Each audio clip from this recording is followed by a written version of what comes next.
সুপ্রিয় শিক্ষার্থীবৃন্দ, আজকে এই অনলাইন ক্লাসে তোমাদের স্বাগত জানাচ্ছি। আমি আব্দুর রহমান, আমাদের উদ্বোধন ব্যবস্থাপনা ও উদ্বোধন বিষয়ে দর্শক। আশা করি তোমরা সবাই সুস্থ আছো, ভালো আছে, পড়াশোনার সাথেই আছে। তো আজকে তোমাদের উৎপাদন ব্যবস্থাপনা ও বিপণন দ্বিতীয় পত্রের অষ্টম অধ্যায় বিক্রয় প্রসার ও বিজ্ঞাপন এই চ্যাপ্টার থেকে আলোচনা করব। এই চ্যাপ্টার থেকে ইতিপূর্বে তোমাদের সাথে আমি আলোচনা করেছিলাম বিপণনের বিক্রয় প্রসার ও বিপণনের বিভিন্ন প্রসার নিয়ে আলোচনা করেছিলাম। অর্থাৎ বিপণন কার্যক্রম যে পাঁচটি প্রসারের উপর ভিত্তি করে তাদের বিপণন কার্যক্রম চালায় সেগুলো সম্পর্কে আলোচনা করেছিলাম। বিপণন প্রসার যে বিষয়গুলোর সাহায্য নিয়ে তাদের বিক্রয় কার্যক্রম পরিচালনা করে থাকে, তাদের পণ্যের পরিচিতি, বিক্রয়ের পরিমাণ বৃদ্ধি করার প্রচেষ্টা চালায়। তার ভিতরে বিক্রয় প্রসার ও বিজ্ঞাপন গুরুত্বপূর্ণ। বিক্রয় প্রসার ও বিজ্ঞাপন হচ্ছে গুরুত্বপূর্ণ বিষয়। আমরা এই বিক্রয় প্রসার ও বিজ্ঞাপনের গুরুত্ব সম্পর্কে জানবো আজকে। আমরা আগেই বলেছিলাম যে বিক্রয় প্রসার হচ্ছে একটা স্বল্পমেয়াদী উদ্দীপনামূলক কার্যক্রম, যাতে ক্রেতারা বা ভোক্তারা পণ্যটি ক্রয়ে আগ্রহী হয়। আর বিজ্ঞাপন হচ্ছে একটি নৈমিত্তিক উপস্থাপনা পণ্যের, যাতে করে ক্রেতারা পণ্য সম্পর্কে, পণ্যের গুণাগুণ, মান ইত্যাদি সম্পর্কে অবগত হতে পারে। তো আমরা এই সরাসরি বিক্রয় প্রসার ও বিজ্ঞাপনের গুরুত্ব সম্পর্কে আলোচনা করব। প্রথমেই বিক্রয় বৃদ্ধি। বিক্রয় বৃদ্ধি জিনিসটা কি? তোমরা একটা জিনিস বুঝবে যে একটা উৎপাদনকারী পণ্য উৎপাদন করে যদি বসে থাকে তাহলে কিন্তু তার বিক্রয় বৃদ্ধি পাবে না। অর্থ কি? এই পণ্যটাকে জনসাধারণের নিকট পরিচিত করা হবে এর গুণ, মান, বৈশিষ্ট্য ইত্যাদি সম্পর্কে, এবং বাজারে তোমার একাধিক পণ্য থাকবে, সেই পণ্যের মধ্যে থেকে যাতে তোমার পণ্যটা ক্রেতারা বা ভোক্তারা চয়েস করে, ক্রয় করে, সে ধরনের পদক্ষেপ নিতে হবে। এজন্য বিক্রয় প্রসার এবং বিজ্ঞাপন গুরুত্বপূর্ণ ভূমিকা পালন করবে। তুমি দেখো বিক্রয় প্রসার কি করে? বিক্রয় প্রসার একটি স্বল্পমেয়াদী সুযোগ সুবিধা ক্রেতা বা ভোক্তাদের দিয়ে পণ্যটা কেনার প্রতি আগ্রহী করে দেবে। যেমন ধরো, আন্তর্জাতিক বাণিজ্য মেলা চলে ঢাকায়, তোমরা তো জানো। এই বাণিজ্য মেলা উপলক্ষে বিভিন্ন কোম্পানি বিভিন্ন ধরনের স্বল্পমেয়াদী অফার দিয়ে থাকে ক্রেতাদের আকৃষ্ট করার জন্য। যেমন ওয়ালটন কোম্পানি বলল যে এই বাণিজ্য মেলা অর্থাৎ পহেলা জানুয়ারি থেকে 31শে জানুয়ারি পর্যন্ত যারা এই ওয়ালটন ফ্রিজ ওয়ালটন পণ্য ক্রয় করবে তারা প্রতিটি পণ্যের উপর 20% ছাড় পাবে। এটা কিন্তু স্বল্প মেয়াদী। দেখো, 1 মাসের জন্য কিন্তু এটা দিয়ে থাকে। 1 মাসের জানুয়ারি মাস শেষ, ফেব্রুয়ারি মাসে কিন্তু তোমার সেই পূর্বের মূল্য চলে যাবে, ছাড়টা আর থাকবে না। এভাবে ক্রেতাদের আকর্ষণ করার জন্য যে কাজগুলো করে থাকে, তাহলে এভাবে যদি ক্রেতাদের আকর্ষণ করার জন্য কাজ করে থাকে, তাহলে ক্রেতারা অবশ্যই প্রতি আকৃষ্ট হবে। বাজারে অন্য পণ্যের চেয়ে তোমার পণ্যটা কেনার প্রতি ওয়ালটন ফ্রিজ বা ওয়ালটন টিভি ক্রয়ের জন্য তারা উদ্গ্রীব থাকবে। এভাবে কিন্তু বিক্রয় বাড়ানো হয়। এটা কিন্তু বিক্রয় প্রসারের কাজ। এছাড়া বিক্রয় প্রসার আরো কাজ করে থাকে। এই বিস্তারিত আমি আলোচনা করছিলাম আগের ক্লাসে, তারপরও একটু বলি। যেমন এরা কিন্তু ভোক্তাদের টার্গেট করে অফার দেয় সরাসরি, আবার ব্যবসায়ীদের টার্গেট করেও দেয়। এছাড়া তারা যারা বিক্রয় করবে, যারা এই পণ্যটাকে বাজারে বিক্রি করে পরিচিত করে, তাদেরকেও কিন্তু অফার দেয়। কিভাবে? আমি সংক্ষিপ্ত বলি। ব্যবসায়ীদেরকে অফার দেয় কিরকম? যারা ব্যবসায়ীরা যাতে অধিক পরিমাণ পণ্য ক্রয় করে, এই জন্য বলা হয় কি যে আপনি যদি যেমন লিভার ব্রাদার্স লাখ সাবান বিক্রি করে, ওই দোকানদারে আসছে বললো যে আপনি যদি 20 ডজন সাবান কিনেন, তাহলে এই 15 দিনের মধ্যে যদি 20 ডজন সাবান কিনেন, তাহলে আপনাকে 1 ডজন সাবান ফ্রি দেওয়া। কিন্তু খুচরা মূল্য ঠিকই আছে। তার মানে কি, ওই ক্রেতা, ওই দোকানদার তিনি মনে করলো কি যে আমি 1 ডজন সাবান ফ্রি পেলাম, মানে ক্রয় মূল্যের পরিমাণ কমে গেল, তার লাভ বেশি হবে না? সেক্ষেত্রে কিন্তু তারা এই পণ্যটা ক্রয় করবে। এটা তো ব্যবসায়ীদের জন্য এভাবে কাজ করে থাকে। আবার ভোক্তাদের জন্য ওই যে কথাটা বললাম যে ভোক্তারা যদি আবার একটা বলো ম্যাগি নুডলস, তুমি যদি এই নুডলস এই এই সাইজটা কেনে, তার তোমার নুডলসের সাথে 1 প্যাকেট মশলা ফ্রি দেওয়া হয়। এটা মনে করো 15 দিনের জন্য বা 30 দিনের জন্য। এটা কিন্তু স্বল্পমেয়াদী ভাবে বিক্রয় প্রসার কাজটা করে থাকে, স্বল্পমেয়াদী ভাবে ক্রেতাদের মানে আকৃষ্ট করার জন্য। আবার মনে করো যারা বিক্রিয়া করবি তাদেরকে অফার দেয়। কিরকম অফার দেয়? তুমি যদি এই বিক্রিয়া কমিতে বলে যে ব্যক্তি এই এই জানুয়ারির ১ তারিখ থেকে ৩০ তারিখের মধ্যে যে এই মাসে টোটাল বেশি বিক্রি করতে পারবে, বেশি সেল দিতে পারবে, তাকে ৫,০০০ টাকা বোনাস দেওয়া হবে। এরকম দেয় না? তাহলে বিক্রিয়া কর্মীরা করে কি সেক্ষেত্রে আরো আগ্রহী হয় না পণ্য বিক্রি করার জন্য? এভাবে কিন্তু বিক্রয় বৃদ্ধি করে। এভাবে কি বিক্রয় বৃদ্ধি পায় না? কি মাধ্যমে? বিক্রয় প্রসারের মাধ্যমে। আর বিজ্ঞাপনের মাধ্যমে কি বিক্রয় বৃদ্ধি পায়? বিজ্ঞাপন একটি নৈমিত্তিক উপস্থাপনা যেখানে পণ্যের আকার, আকৃতি, গুণাগুণ, মূল্য ইত্যাদি সম্পর্কে বিভিন্ন প্রকার তথ্য একমুখীভাবে জনসাধারণের উপর উপস্থাপন করা হয়। ভোক্তাদের নিকট উপস্থাপন করা হয়। যার ফলে ভোক্তারা ওই পণ্য সম্পর্কে জানতে পারে, ওই গুণাগুণ সম্পর্কে জানতে পারে, মূল্য সম্পর্কে জানতে পারে, কোন কোম্পানির পণ্য এটা জানতে পারে। জানতে পারলে ওই কোম্পানির ওই পণ্যটার প্রতি ক্রেতার আগ্রহ হয়। ওই পণ্যটা কেনার জন্য আগ্রহী হয়। তাহলে কি বিক্রয় বৃদ্ধি পায় না? জি। তাহলে আমরা কি বুঝলাম যে বিক্রয় প্রসার ও বিজ্ঞাপনের ক্ষেত্রে বিক্রয় বৃদ্ধির ক্ষেত্রে বিক্রয় প্রসার ও বিজ্ঞাপনের গুরুত্ব অপরিসীম। এরপর আসো বাজার সম্প্রসারণ। এখন বাজার সম্প্রসারণ। বাজার আর সম্প্রসারণ এই দুটি বিষয় আমরা জানতে হবে। বাজার কি? বাজার বলতে আমরা সাধারণত একটি নির্দিষ্ট স্থানকে বুঝি যেখানে ক্রেতা এবং বিক্রেতা দর কষাকষির মাধ্যমে একটা পণ্য ক্রয় বিক্রয় করবে। এটা সাধারণত বুঝি। কিন্তু এইটা আমার এই যে তোমরা হলো যে বাণিজ্যের স্টুডেন্ট এদেরকে বা অর্থনীতির ভাষায় বাজারকে শুধুমাত্র এভাবে ট্রিট করা যাবে না। তোমার বাণিজ্যের ভাষায় বাজার হচ্ছে একটা পণ্যের বর্তমান ক্রেতা ও ভবিষ্যৎ ক্রেতার সমষ্টি। আবার বলছি আমি, বর্তমান ক্রেতা ও ভবিষ্যৎ ক্রেতার সমষ্টিকে বাজার বলা হয়। বলছে কি ক্রেতা বলছে না? ক্রেতার সমষ্টিকে বাজার বলছে না? তাহলে বাজার বলতে কি বুঝি আমরা? ক্রেতা। ক্রেতা। ক্রেতা বুঝি না? ক্রেতা বাড়লেই তো পণ্যের বিক্রয় বাড়বে। এভাবে কিন্তু ট্রিট করছে যে ইসে মানে সংজ্ঞা দিয়েছে মানে কমার্সের ভাষায় যে একটা পণ্যের বর্তমান ক্রেতা ও ভবিষ্যৎ ক্রেতার সমষ্টিকে বাজার বলা হয়। বইতে দেখো তোমরা। তাহলে বাজার বলতে আমরা এখানে ক্রেতাকে বুঝি। আর সম্প্রসারণ মানে বৃদ্ধি। অর্থাৎ ক্রেতার পরিমাণ বৃদ্ধি করা। ক্রেতার পরিমাণ বৃদ্ধি করা। তার বুঝে কি বাজার সম্প্রসারণ মানে ক্রেতার পরিমাণ বাড়ানো। ক্রেতার পরিমাণ বাড়ালেই তো পণ্যটা বিক্রি বাড়বে নাকি? এই দেখো এখন এই ক্রেতার পরিমাণ বাড়ায় কেন? বিক্রয় প্রসার। কারণ বিক্রয় প্রসার যে বিক্রির জন্য যে পদক্ষেপগুলো নেয় ওই যে বললাম যে বিভিন্ন প্রকার অফার দেয়। ঠিক আছে, তাই না? আবার বিজ্ঞাপন করে কি? পণ্যটার প্রচার করে। পণ্যটার গুণাগুণ তার সম্পর্কে বিভিন্ন প্রকার তথ্য উপস্থাপন করে। তার মধ্যে কি ক্রেতা বিক্রি পায় না? ক্রেতারা ক্রেতার পরিমাণ বৃদ্ধি পায় না? তার মানে বাজার সম্প্রসারণ মানে ক্রেতা বৃদ্ধি। তাহলে ক্রেতা বৃদ্ধি বা বাজার সম্প্রসারণে বিক্রয় প্রসার ও বিজ্ঞাপন গুরুত্বপূর্ণ ভূমিকা পালন করে না? জি। আশা করি বিষয়টা বুঝতে পেরেছো নাকি? জি। নিত্য নতুন পণ্যের চাহিদা। এরপর আমরা আসি নিত্য নতুন পণ্যের চাহিদা কিভাবে সৃষ্টি হয়? ভোক্তারা এই বর্তমান প্রযুক্তিগতমূলক বিশ্বে বর্তমান এই বৈজ্ঞানিক যুগে নতুন নতুন পণ্য আবিষ্কৃত হয় যা ভোক্তাদের কাজে লাগে, কিন্তু ভোক্তারা সব পণ্য চেনে না, জানে না। জানে এই বিক্রয় প্রসার বিজ্ঞাপন কিন্তু এই ভোক্তাদেরকে নিকট নতুন নতুন পণ্যগুলো পরিচিত করে দেয়, পরিচিত করে দেয়। যে কারণে ভোক্তারা মনে করে যে না এটা আমার প্রয়োজন, তখন কিন্তু কিনে নাকি? তাই নিত্য নতুন পণ্য বাজার থেকে এসেছে। যেমন একটা উদাহরণ বলি, তোমরা কি মেমোরি কার্ডের সম্পর্কে জানছো? অল্প সময় না? অল্প। আজ থেকে ৩০ বছর আগে মেমোরি কার্ড অথবা ওই যে পেন ড্রাইভ, আমার হাতে পেন ড্রাইভ আছে, আমি দেখাই দিই তোমাদেরকে। এই পেন ড্রাইভ সম্পর্কে কিন্তু আজ থেকে ৩০ বছর আগে কারো কোনো ধারণা ছিল না। এখন তুমি বিজ্ঞাপনে দেখলা, বিজ্ঞাপনে কি দেখলা?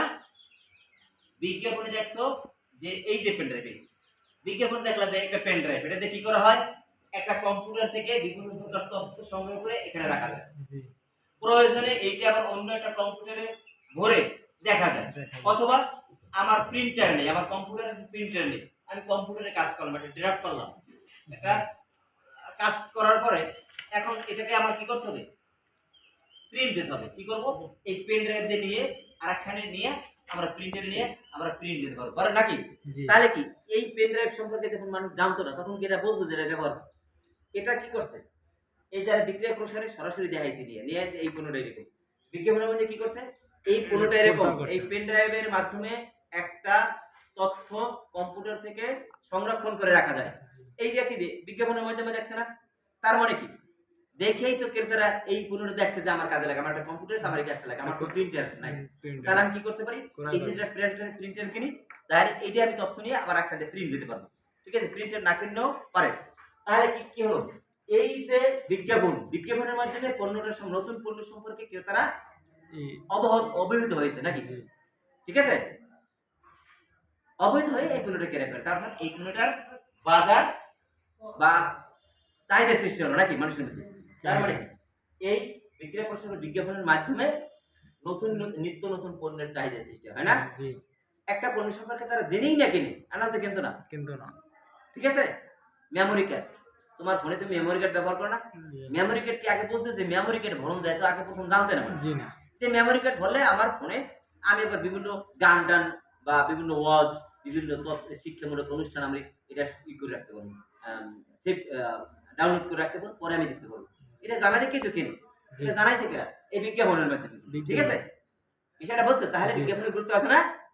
এরপর আসলে কর্মসংস্থানের সুযোগ। কর্মসংস্থান কিভাবে হয়, কর্মসংস্থান সুযোগ মানে কি, কর্মসংস্থান যারা কাজ করে না তাদের কাজের সুবিধা দেওয়া, এটাই তো কর্মসংস্থান নাকি। কিভাবে হয় তুমি দেখো, এটা আমি বিভিন্ন দুইটি উদাহরণের মাধ্যমে বুঝেছি। কর্মসংস্থান যেমন মনে করো বিজ্ঞাপন, বিজ্ঞাপন তো একটা প্রতিষ্ঠান করলো কি, একটা কোম্পানি বা একটা প্রতিষ্ঠান করলো কি, তার একটা পণ্য তৈরি করছে, পণ্যটাকে বিজ্ঞাপন করা লাগবে। বিজ্ঞাপন করার জন্য সে কি করলো, একজন মডেল ভাড়া করলো, তার কর্মসংস্থান সৃষ্টি হচ্ছে, টাকা পায় না। আবার মডেল থাকলেই হবে না, ক্যামেরাম্যান, পরিচালক, স্ক্রিপ্ট রাইটার, এরা মিলেই যে বিজ্ঞাপনটা কিভাবে হবে, এখানে কিন্তু অনেকগুলো কাজ করলো, তার মানে কি তাদের কর্মসংস্থান সুযোগ হয়েছে। এরপর আরো বিষয় আছে, যদি একটা প্রতিষ্ঠানের বিক্রয় বাড়ে, খেয়াল করুন, তাহলে তার উৎপাদন বাড়াই দেবে না। তুমি মনে করো এই মাসে 1000 পণ্য উৎপাদন করছে, কত, 1000 পণ্য উৎপাদন করছে এই মাসে। এখন এই বিক্রয় প্রসার, এটা কিন্তু বিপণন মানে বিক্রয় বাড়ানোর কৌশল, বিজ্ঞাপন এর মাধ্যমে কিন্তু বিক্রয় বাড়ে। বিজ্ঞাপন যথাযথ দিলা, তোমার বিক্রয় মিলে কাজ করলো, বিক্রয় প্রসারের সকল কার্যক্রম সুন্দরভাবে করলো, জনগণের মাঝে তোমার কোম্পানি সম্পর্কে, তোমার পণ্য সম্পর্কে ভালো পরিস্থিতি লাভ করলো না। এরপর কি এ মাসে 1000 করছে, আগের মাসে করা লাগবে কত, 2000, দেখা গেছে তোমার পণ্যের চাহিদা বেড়ে গেছে নাকি, করবা না। এখন চাহিদা বাড়ানোর পর তুমি আগে পণ্য তৈরি করছো কত, 1000 পিস নাকি, 1000 পিস না, 1000 পিস। এই মাসে এই যে কর্মচারী মানে শ্রমিক কাজ করছে ধরো 4 জন, কয়জন, 4 জন। এর পরের মাসে 2000 পিস পণ্য তৈরি করছো, ঠিক আছে, এখানে এই 4 জন হবে, বাড়ান লাগবে না। সেক্ষেত্রে মনে করো তোমার 8 জন না, মনে করো 6 জন হলো, কয়জন, 6 জনই পালা, ধরো কার্যক্রম বাড়াইতে 6 জনই পালা, তাই এই 2 জন বাড়ছে না, এই 2টা লোক তো অনেক কাজ করছে, এই 2টা লোকের কর্মসংস্থান সৃষ্টি হয় না।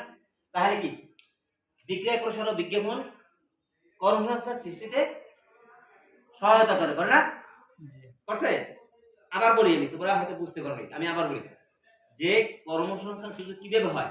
একটা পণ্য যে মার্কারই বলো, এই মার্কারটা একটা কোম্পানি উৎপাদন করছে, আর্ট লাইন মনে করো কোম্পানিটাই মার্কার উৎপাদন করছে, মার্কার উৎপাদন করে মার্কেটে যাচ্ছে, সবাই তো চেনে না মার্কেটটা, ভালোভাবে চেনে না। প্রথম মাসে তাদের 1000 উৎপাদন করলো না, প্রথম মাসে 20000 উৎপাদন করলো, কত, 20000 উৎপাদন করছে, 20000 মোটামুটি চলছে। এখন করছে কি বিক্রয় প্রসার আর বিজ্ঞাপনের মাধ্যমে এই পণ্যটা সম্পর্কে সবাই জানবো, এর গুণাগুণ সম্পর্কে জানবো, জানার পর এর ক্রেতা বাড়িয়ে গেছে কি, পারছে না। এখন পরবর্তী মাসে তোমার 50000 উৎপাদন করতে হবে, কত উৎপাদন করতে হবে, 50000 উৎপাদন করতে হবে। যদি 50000 উৎপাদন করতে হয়, তাহলে তোমার আগে মনে করো এই 20000 উৎপাদন করতে মনে করো 20 জন শ্রমিক কাজ করছে, কয়জন, 20 জন। 50000 মনে করো হিসাব করতে গেলে লাগে 20000 20 জন, 50000 50 জন লাগার কথা, কিন্তু 50 জন লাগে না, কারণ বেশি উৎপাদন করলে শ্রমিক কম লাগে। কিরকম কম লাগে, একটা ঘরে যদি 10 জন মানুষ থাকে, 2 কেজি ছেলের ভাত পাক করলে চলে যায়।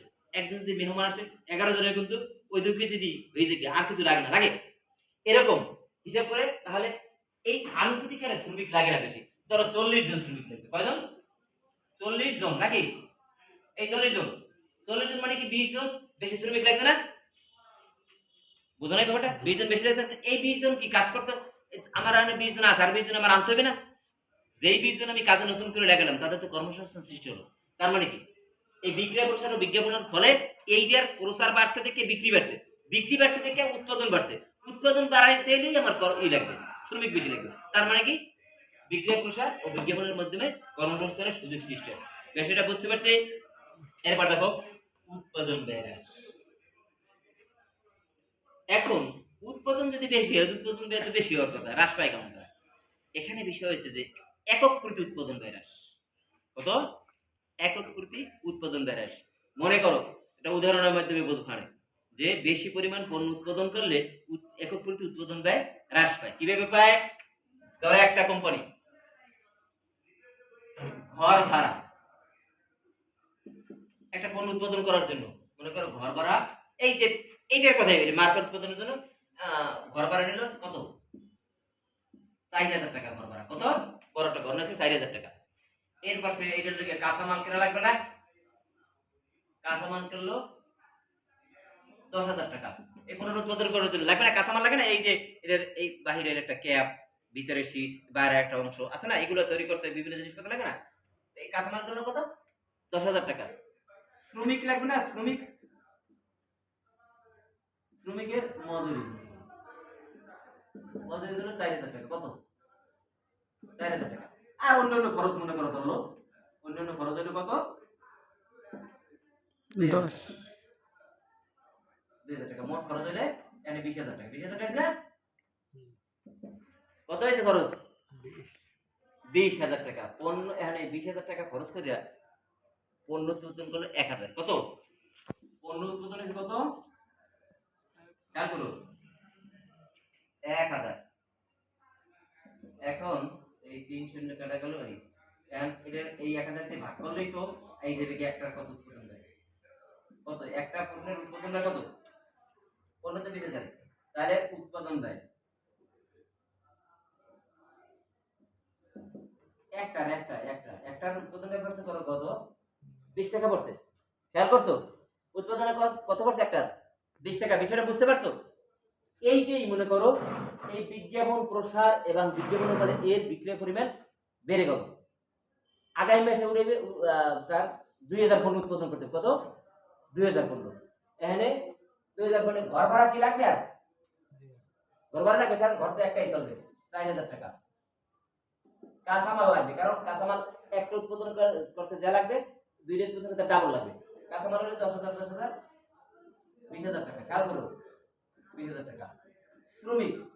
শ্রমিক মনে করো 4 জনের 4,000 টাকা। 4 জন মনে করো 4 জনের 4,000 টাকা দিছে। এখন 8 জন লাগবে না, 7 জনের হিসেবে কি 7 জনের 7,000 টাকা। কত দিলো? 7,000 টাকা। কত দিয়েছে? এলএস কাঁচামাল 24 এর সাথে কত? 31। ধরো 5,000 টাকা গেছে অন্য খরচ। কত? 5,000 টাকা। কত খরচ হলো? কত হলে 37,000 টাকা। 37,000 টাকা কি মোট খরচ? এটা হচ্ছে মোট নাকি? মোট খরচ আছে কত? তাহলে 20,000 এনে কত? 37,000। পণ্য উৎপাদন আছে কত? 20,000। এই পণ্য উৎপাদন এই 20,000 2000 পিস 2000 পিসই বের টাকা আছে। কত? 2000 পিস। এর ভাগ করো এই 3 শূন্য কাটা 18 দুগুণ 36। কত? উৎপাদন বাই একক প্রতি কয়টা? 18 টাকা। 18 টাকা হইছে। উৎপাদন বাই হ্রাস পাইছে না কমছে? কমছে। আগে ছিল কত? 20 টাকা। এখন হচ্ছে কত? 18 টাকা। তাহলে কইছে কি উৎপাদন বাই হ্রাস পায় কি কারণে? বিক্রয় প্রসার ও বিজ্ঞাপনের কারণে উৎপাদন বাই হ্রাস পায়। বুঝছো? একটা প্রতিষ্ঠান মনে করতে হবে যে একটা প্রতিষ্ঠান যত বেশি পণ্য উৎপাদন করবে, যদি মানে নিয়ম মাফিক করে, তাহলে উৎপাদন ব্যয় হ্রাস পাবে নাকি? আমরা এমনি বুঝি যে যদি একটা পণ্য আমি 10 টাকা বেশি, দুইটা পণ্য 20 টাকা বেশি, একটা পণ্য যদি আমার 2 টাকা লাভ হয়, দুইটা পণ্য যদি 4 টাকা লাভ হবে না? ঠিক আছে। আবার একটা জিনিস যে 10 জনে যে কাজ করতে পারে, 20 জনে তার দ্বিগুণের বেশি কাজ করতে পারে। 10 জনে যদি 10 জনে যদি একদিনে এক কানি জমি ধান কাটতে পারে, তাহলে কিন্তু ওখানে 20 জনে 2 কানি জমি লাগবে না, কম লাগবে। ঠিক এরকম কিন্তু হয় বিষয়টা। তাহলে তোমরা বুঝতে পেরেছো যে উৎপাদন ব্যয় হ্রাস পায়। এক্ষেত্রে বিক্রয় প্রসার ও বিজ্ঞাপনের গুরুত্ব অপরিসীম। এরপর আমরা প্রতিষ্ঠানের সুনাম বৃদ্ধি সম্পর্কে আলোচনা করব। কর্মসংস্থান গেছে, আমার উৎপাদন হয়ে গেছে, প্রতিষ্ঠানের সুনাম বৃদ্ধি। প্রতিষ্ঠানের সুনাম বৃদ্ধি হয় কেমন তারা? প্রতিষ্ঠান সম্পর্কে যদি জনগণ যত বেশি জানবে ততই প্রতিষ্ঠানের সুনাম বৃদ্ধি পাবে। যদি পণ্যটা হয় ভালো আর প্রতিষ্ঠান সম্পর্কে যদি জানতে পারে, তাহলে এই বিক্রয় প্রসার সম্পর্কে যদি বিক্রয় প্রসারের মাধ্যমে পণ্যের কথা কিন্তু বলা হয় না? পণ্যের সম্পর্কে না আলোচনা করে পারে। আর বিজ্ঞাপনের মাধ্যমে লিভার ব্রাদার্স নিয়ে এলো এখন সবচেয়ে সাশ্রয়ী মূল্যে উন্নত ধরনের লাখ সাবান, হয় না? কার? লিভার ব্রাদার্সের। এখানে কি লিভার ব্রাদার্স কোম্পানির সুনাম বাড়ছে না? এরকম যতই প্রচার হবে, যতই মানুষ একটা প্রতিষ্ঠান সম্পর্কে জানবে, ততই কিন্তু তার সুনাম বৃদ্ধি পাবে। ঠিক আছে? তাহলে সুনাম বৃদ্ধি পাবে কিভাবে? এই বিজ্ঞাপনের মাধ্যমে। ঠিক আছে? আর প্রসারের মাধ্যমে কিন্তু এরা কিন্তু প্রতিষ্ঠানের নাম ব্যবহার করবে। বসুন্ধরা এই যে কোম্পানি, ঠিক আছে? তুমি টিভি খুললে দেখবা বসুন্ধরা এক, বসুন্ধরা আটা ময়দা কত কিছু আছে। বসুন্ধরা একটা ব্র্যান্ড হয়ে গেছে। তুমি দেখবা পত্রিকা বিজ্ঞাপন, তারপরে ওই যে প্রাচীর পত্র আছে, প্রাচীর দেয়ালে যারা লাগানো হয়, প্রাচীর পত্র, প্রচারপত্র মানুষের দিয়ে দেয়, কাগজপত্র, তাই না? এভাবে কিন্তু সুনাম বৃদ্ধি পায়, একটা প্রতিষ্ঠানের সুনাম বৃদ্ধি পায় এই বিজ্ঞাপনের পরে। এক্ষেত্রেও বিজ্ঞাপনের গুরুত্ব রয়েছে। এরপর হচ্ছে আন্তর্জাতিক বাজার সৃষ্টি। একটা পণ্য উৎপাদন করে সে কিন্তু দেশীয় বাজারে বিক্রি করতেছে না, চাই কি যে আমার পণ্যটা দেশে পুরো চাহিদা থাকুক, বাহিরেও বিক্রি করুক, তাহলে লাভ বেশি হবে। এটা চায় না সবাই? কিন্তু বসে থাকলে বাহিরে একটা পণ্য সম্পর্কে তুমি যদি না জানো কিনবা, আমরা যদি না জানি আমরাই কিনবো না বাংলাদেশ হইয়া, তাহলে আমেরিকার মাসে কিনবে কেমন? তারা কর্তব্য কি এই বিজ্ঞাপনের মাধ্যমে, বিক্রয় প্রসারের মাধ্যমে এরা করে কি জানো? এরা যেমন বিভিন্ন আন্তর্জাতিক ট্রেড শপ হয়, আন্তর্জাতিক বাণিজ্য মেলা হয়, ইন্টারন্যাশনাল যে ট্রেড ফেয়ার, আন্তর্জাতিক বাণিজ্য মেলা, এখানে কিন্তু নিজ নিজ পণ্য নিয়ে হলো উপস্থিত হয় কারা? এই বিক্রয় প্রসারে, এই কারণে। আর বিজ্ঞাপনের মাধ্যমে কিন্তু এখন বিজ্ঞাপন কিন্তু উন্মুক্ত, সারা বিশ্বব্যাপী একটা বিজ্ঞাপন দিতে পারে।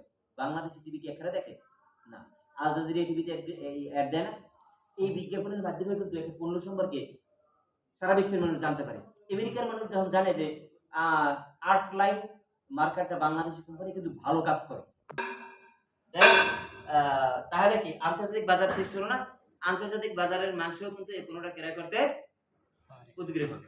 অতএব আজকে যে বিক্রয় প্রসারের বিজ্ঞাপনের গুরুত্ব সম্পর্কে আলোচনা করলাম, আশা করি তোমরা সবাই বুঝতে পেরেছো। আর যদি না বুঝতে পারো তো পরবর্তী ক্লাসে আমার সাথে ফোন কিংবা মেসেঞ্জারে যোগাযোগ করবে। তোমরা সবাই ভালো থাকো, সুস্থ থাকো। সকলের জন্য শুভকামনা। আল্লাহ হাফেজ।